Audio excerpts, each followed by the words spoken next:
Ekaristi sore hari ini, lalu dikatakan Romo Kelly, ini semua tema pakai misa harian Romo. Ya. Terus biasanya berapa lama? Ya sebentar saja. Nah lalu saya semangat sebenarnya nerima, tapi begitu renungannya sebentar saja, nah itu salib bagi saya. Orang lain senangnya pendek-pendek, saya itu salib saya kalau disuruh pendek. Ya. Jadi orang lain susah memulai, saya susah berhenti. Jadi nanti kira-kira kalau sudah rada lama, Anda mulai berdehem gitu ya. Supaya saya tahu, oh udah saatnya selesai. Saya tadi kita mulai 6 lebih 20. Mau selesai jam berapa? Jam 7. Ya udah habis ini Bapak kami bagi komuni terus pulang. Jam 7. Ya sudah yang bilang jam 7 nanti begitu jam 7 silahkan pulang. Enggak ya. Rada lama sedikit enggak apa-apa ya, sekali-kali toh. Kalau semuanya sama pendek semua kan dunia juga enggak enak. Nah, saya mau mengajak Anda merenungkan bersama apa yang saya renungkan sehari kemarin ya ketika menerima tugas dari Romo Kelly. Bukan soal kepemimpinan seperti yang di buku, kita semua memang nanti bacaan pertama tuntutan apa yang dikatakan Paulus menjadi, nanti dicek sendiri, diulang sendiri bacaan pertama. Anda semua juga pemimpin di dalam baptisan Anda sebagai seorang imam, raja dan nabi. Setiap dari Anda juga pemimpin. Nanti dicek mempunyai sikap itu tidak di dalam hidup kita. Jadi itu bisa dibaca sendiri, direnungkan supaya saya enggak menyinggung Anda, jadi dibaca sendiri ya. Nges aya encan ya di dalam diri kita. Yang mau saya bagikan adalah kekuatan iman ini. Tapi dikaitkan dengan tadi soal pengampunan. Kebayang ya, kalau pernah Anda mengampuni satu orang yang sama sehari 7 kali? Pernah? 7 kali? Sampai 3 kali aja Anda mungkin sudah enggak bukain pintu toh? Ini umpama pun terjadi sampai 7 kali, apa yang harus kita buat? Tetap mengampuni. Kira-kira bisa enggak? Sebelah ini pasangan. Dia tanya dulu, nanti saya salah. Salah itu bisa jadi senang, bisa jadi rusuh. Pasangan. Ya, Pak, pernah enggak? Oh, atau ibu aja lah. Pernah enggak sebelahmu itu berbuat salah sehari sampai 3 kali? Pernah enggak? Pernah. Sehari sampai 3 kali.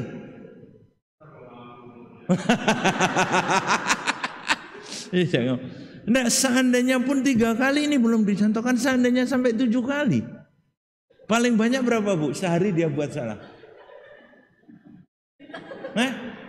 Kalau ditanya si cowoknya, bapaknya pasti nggak ngerasa salah. Ya, ini sesuatu yang luar biasa. Seandainya pun terjadi, ya, tetap kita diminta tetap memberi pengampunan. Mana kuat Pastor, kan gitu, terlalu. Ya, saya kira yang berbuat salah sehari 7 kali itu senang atau capek? Berbuat salah sehari 7 kali itu capek enggak? Oh, pernah itu semua itu. Saya belum pernah, enggak tahu. Tapi kira-kira pasti juga capek ya. Pasti juga capek. Pasti juga enggak enak.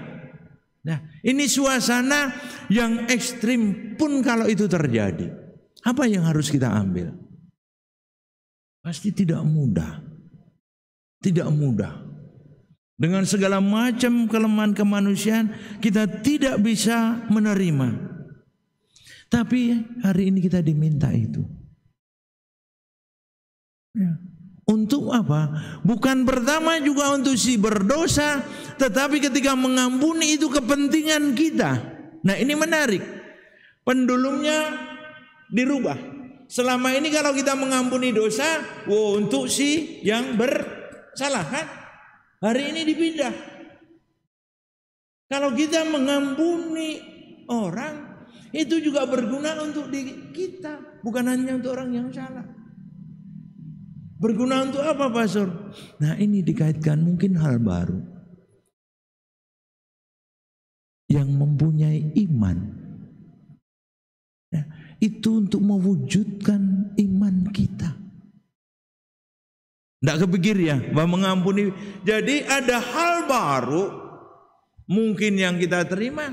Perwujudan iman itu bukan soal ibadah saja, ya, ritual, amal, segala macam, doa-doa segala macam. Tidak, tetapi sederhana di dalam tindakan tadi.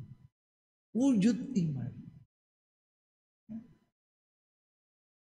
Jadi untuk mewujudkan. Jadi kira-kira ketika sudah mendengar ini, ketika kita mempunyai iman, disuruh Yesus mengampuni 7 kali sehari, kira-kira bisa enggak? Bisa. Tidak mungkin, ini menjadi kepercayaan kita. Tidak mungkin Tuhan menuntut sesuatu tanpa kita bisa melakukan. Dasarnya adalah bahwa Tuhan melakukan itu.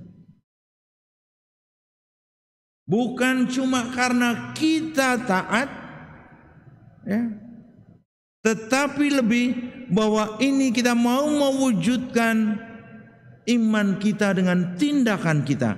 Jadi ketika kita mempraktekkan iman ini, kita yang mendapatkan rahmat. Oh, kan menjadi menarik. Ketika kita mengampuni seseorang, bukan mereka saja yang diampuni yang mendapat rahmat, kita mendapatkan rahmat. Dan ternyata benar. Nanti dilihat sendiri masing-masing. Ada loh, ini di gereja lain, bukan di sini. Moga-moga di sini nggak ada. Ada loh orang-orang yang masih menyimpan dendam, menyimpan amarah, belum memberikan pengampunan. Padahal apa? Sudah tidak pernah ketemu, bahkan orangnya sudah nggak ada. Tapi kita masih menyimpan itu, marah. Hari ini ya semoga ketika mendengarkan bacaan ini kita tergugah untuk melakukan ini. Dan salah satunya juga pasti di kepemimpinan yang kita dengar di bacaan pertama, ya, soal memberikan maaf, pengampunan menjadi ciri orang yang mau memimpin. Belum ada yang DM? Belum ada yang dehem atau sudah ngantuk? Masih ada satu hal lagi. Nah, untuk menutup, ya, jadi kita cek. Kalau memang orang beriman bisa mengampuni, imannya tidak usah besar-besar. Dikatakan tadi, kemampuan iman ini. Kalau ditanya ini, orang yang umat Ciamis, terutama yang hadir di sini, punya iman enggak? Buktina naon?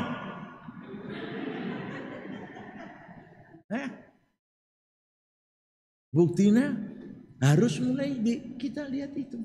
Salah satu yang sederhana, bisa enggak dengan mudah kita memberikan pengampunan? Bukan salah, benar, ritus-ritus kita kerjakan, ajaran-ajaran, amal kasih dilakukan. Tetapi lalu soal pengampunan, karena memberi ciri yang sungguh, ya, ciri kealahan, yang lalu akhirnya dinikmati banyak orang adalah dia maha belas kasih. Kita yang mengimani yang berbelas kasih, mosok tidak berbelas kasih. Jadi pertanyaan tadi, aneh para murid lalu masih bertanya, tambahkan iman kami. Jangan-jangan, bayangin Bapak Ibu, para rasul ini bersama di sekitar Yesus. Bersama Yesus masih bilang tambahkan iman kami, coba. Ada bersama kita, tetapi kita merasa tidak memiliki. Bisa terjadi. Apalagi di dalam hidup iman, di dalam hidup seharian kita. Saya gambarkan begini. Tadi yang ditanya bapaknya, saya bertanya kedua ini aja ya, supaya kalau salah saya kedua orang, nggak salah ke semua orang. Tapi kelihatan suami istri ini baik. Moga-moga, amin gitu dong. Sekarang ibunya, ibu, dalam setahun terakhir ini Anda memakai baju berapa? Berapa jenis? Lebih banyak yang kau pakai atau yang tidak kau pakai? Kenapa kau simpan? Loh, sekarang kita tanya, kok kita dalam seminggu terakhir pakai eta kena itu lah. Yang di situ masih numpuk. Kita punya itu tapi tersadar. Milik siapa yang di lemarimu? Begitu mau diambil siapa gitu baru terteriakan itu ada orang. Tapi selama ini dipakai enggak? Enggak, itu contoh duniawi yang kita pakai di iman kita. Bagaimana bisa para murid bersatu dengan Yesus dan mengatakan tambahkan iman kami? Ini gambarannya begitu. Jadi juga jangan lagi nanti bilang ketemu saya di luar, pastor tambahkan iman. Nges ayah. Di dalam hati kita ditanamkan dari kepercayaan kita kecil, praktek iman kita terus menerus. Tapi lalu seringkali tidak sadar.